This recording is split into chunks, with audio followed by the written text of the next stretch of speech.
எதுவும் சேலஞ்ச் எல்லாம் பண்ணல, நான் ஓபன் சேலஞ்சே பண்றேன். முதலமைச்சர் அவர்கள் தொடர்ந்து பார்க்கட்டும், யார் மீது நடவடிக்கை எடுக்க உண்மையா குற்றச்சாட்டு ஆதாரத்தோடு இருந்தால் ஒரு நடவடிக்கை எடுக்கட்டும். அத்தனையும் ப்ரூஃபோட ஓபன் பண்ண வச்சிடாதீங்க.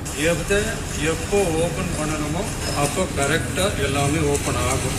எனவே சினிமால பஞ்ச் டைலாக் பேசுறதெல்லாம் சட்டமன்றத்தில் பேசலாம். நீங்க அப்படி உட்காருங்க.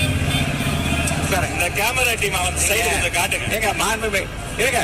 இல்லங்க ஆனரபிள் ஸ்பீக்கர் ஃபார் இந்த கேமரா டீம் அந்த சைடு கொஞ்சம் காட்டுங்க. முதலமைச்சர் பாருங்க என்ன பண்றாங்க. அத நீங்க சினிமா நடிப்பது போல பஞ்ச் டைலாக்னா எப்படி எழுந்திருக்காம இருப்பாங்க அப்புறம். இருங்க. நீங்க எங்க வரீங்க? நீங்க இங்க போங்க, உள்ள எடுத்துங்க.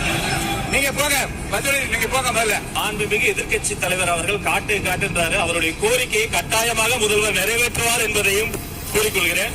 ஜோசியக்கார சொன்னாதான் அந்த ஃபைல் திறந்து பார்ப்பீங்களா? நல்ல நேரம் பார்த்துட்டு இருக்கீங்களா? ஜோசியம்னு சொன்னாரு.